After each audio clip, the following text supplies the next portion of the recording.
everybody, and welcome back to Coach's Corner here. I'm Paul Vola, joined along with assistant coach for your Granite City Lumberjacks, Eric Moser, as well. And, of course, Coach's Corner brought to you by Joe Clemence with Keller Williams Integrity Northwest. Of course, Coach, talking about the weekend that we had, a very successful sweep on the weekend as well, winning on Friday 5-1 against Rochester, then obviously getting that big win Saturday 10-2 over the Loons. Of course, a really good start and a very good finish to the weekend as well after, a couple of up and down start to the season here for the team. Yeah, I mean, it was kind of one of those weekends where we were looking to get back on track, right?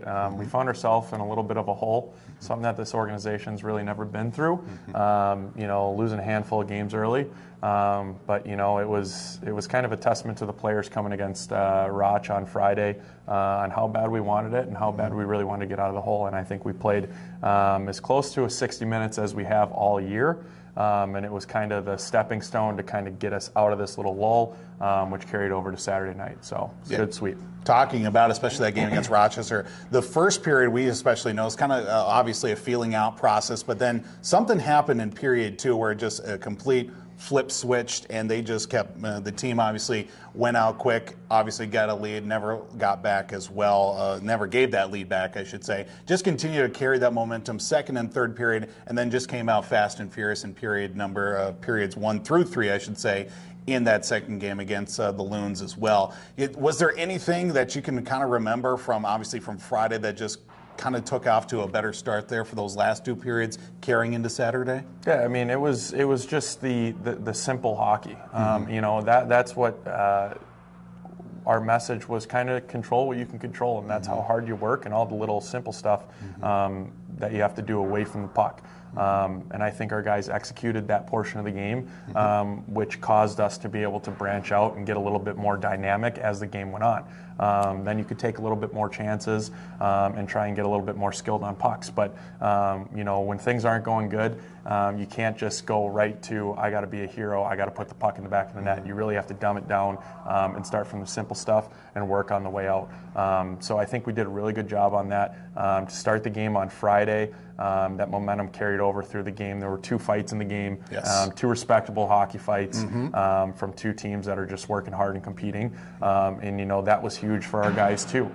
It was something that kind of kept the momentum in our favor, as well as kind of a couple guys stepping up to the plate, showing the rest of the group like, hey, I'm here to battle, I'm here to work for you guys, so you need to do the same for me. So, and obviously that momentum carried over to Friday night, Saturday, sorry. Yeah, even with those 2 games, so obviously a couple of wins for the Lumberjacks too. You look at the first quarter of the season has started too with these games, still trying to find the right combination of players, things starting to solidify a little bit more, but then you start adding some of these new players into the lineup that either get called up or they get into the lineup too, and they have contributed early on. Obviously Friday we did see Thomas Guram, he gets a couple of goals and an assist to at least help out the team in his debut for the Lumberjacks too. But obviously finding this right combination, I'm sure, is still an ongoing process, but I'm sure there are a few parts that are starting to solidify a little bit more. Yeah, obviously, and that stuff kind of happens Monday through Thursday in practice, right? And switching up lines and figuring out what guys gel with each other. And we treat our guys like men. If they don't think that their combination that we gave them is the right fit, it's an open door policy. They come in and talk to us, and we make the adjustments where need be. We want everybody to have the best chance to be successful, not only for the Lumberjacks, but for their hockey careers. This is a development stage of their hockey career. We're going to do our best to promote them and give them the best opportunity to advance their hockey career. So, and coming with that is pairing them with the right people. That way, they're put in the best spots come Friday, Saturday night.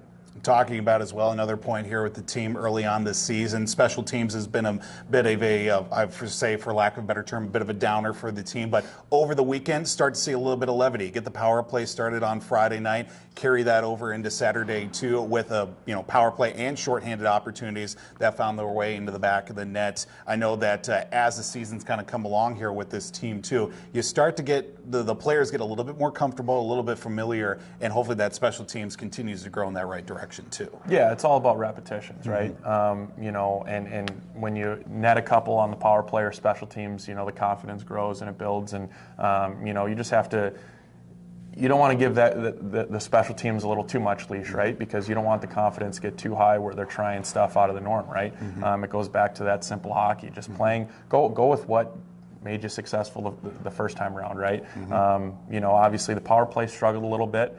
We've had chances and haven't been able to bury. But on a side note, the penalty kill I think has been pretty outstanding for us. Absolutely. I think everyone's pitching in there, and that's kind of a situation where we're starting to kind of get a little bit more out of guys that didn't get opportunity at the beginning of the year, and now we're putting our trust in those guys, and everybody's kind of working together on the same page as far as the PK, which is huge, right? If you can kill off penalties, you're going to give yourself a better chance to win hockey games. Well, hopefully we get more chances to win those hockey games. Obviously, coming up here this weekend, Mason City comes to town, just a couple of weekends removed from obviously making the trip down to Mason City. A couple of hard luck losses there. Looking back at those contests too, a lot to take away from that. But obviously, this looking like a much different team than it was at Mason City a couple weekends ago. Yeah, I mean, I think that series was kind of the one that we were like, okay, we really need to figure this out, and we need to come out of this hole, and we need to figure out how to do it now. And I think our guys, I would say that Sunday game, the last game we were down there, you know, everything kind of worked itself out, and we struggled in the crease with our goaltending a little bit, which happens, right? But, you know, it's a 7-5 game. You know, we haven't, prior to that game, put up numbers on the score sheet like that. And that carried over into Friday night's win against Rochester, putting up 5, and then Saturday putting up 10 against, you know, the Loons.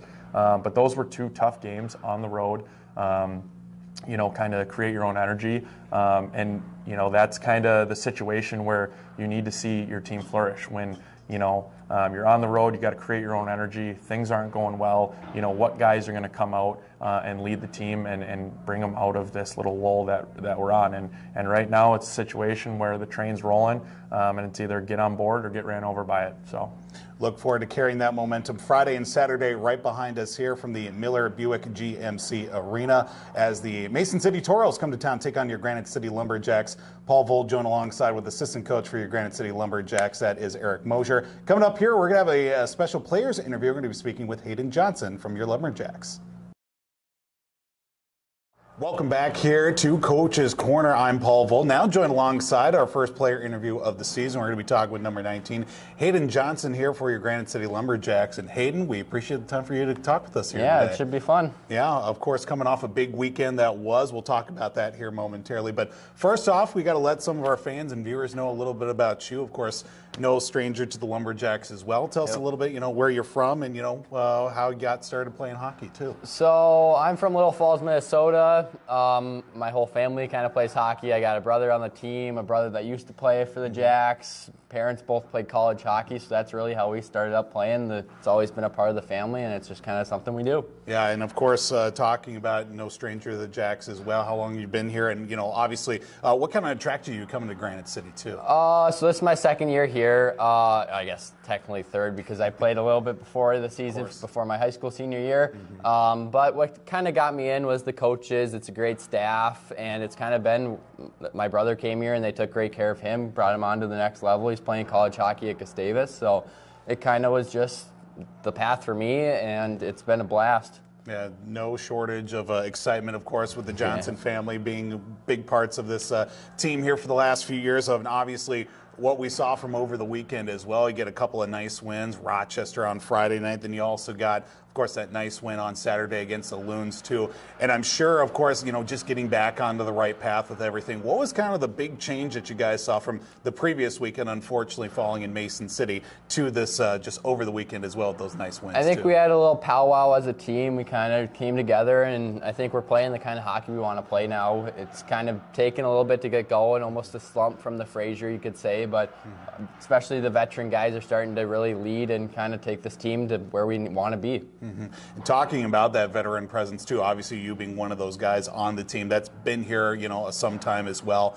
you know, making that big stand as well, and at least trying to get this team going a little bit. Have you sensed from some of these younger guys coming in too, it's like something's got to give here, and we got to make that next step forward here? Yep, and I think this last weekend was really that step we needed, and we just got to keep building from it. This next weekend against Mason City will be really big because they're right at the top of our division. So I think that's a huge next step forward on to greater and better things. And talking about that matchup against the Toros coming up, of course, this past weekend, of course, dropping a couple of games on the road in Mason City. You look back at those couple of games. What did you guys really take away? I know it was kind of a couple of different scores, a couple of different games, but overall from that weekend experience, what did you guys take away from those? I think that's kind of when we started going to that second game. I thought we had a solid game. We just couldn't find the back of the net. Sometimes the bounces aren't there, but we found the back of the net this weekend, and we just got to keep bringing that forward. And I think the team is really starting to come together as a full team, and that's what we need. Of course, sweeping the weekend as well. You guys got the benefit of a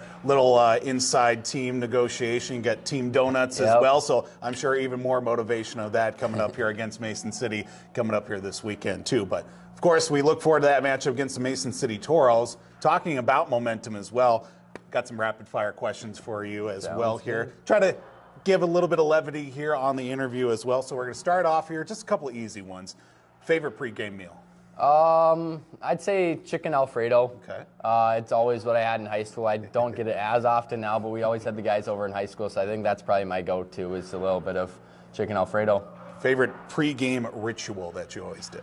I always take at home I always take my sticks in the same spot. I am probably 2 bubble gum every game.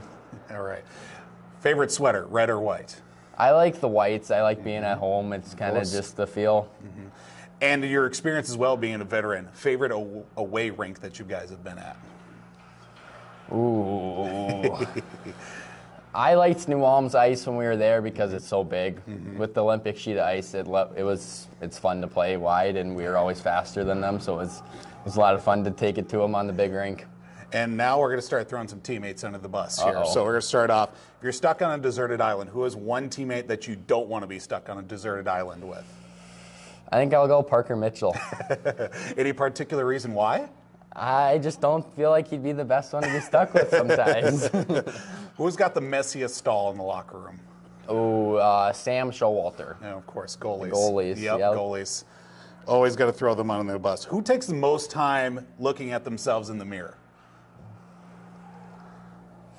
I'd probably say Hemmer. Okay, Hemmer on that one. He takes a while to get ready some days. And last question here for you with rapid fire. Biggest pet peeve in the locker room? Biggest pet peeve? Well, people step on the logo is probably the biggest one for me. I think it's a big respect thing, and I think that's just not what we want around here. No, we certainly do hope that comes to a minimum as well. Hayden Johnson here joining us here on Coach's Corner. I'm Paul Vold. Of course, Granite City Lumberjacks take on the Mason City Toros coming up here this weekend.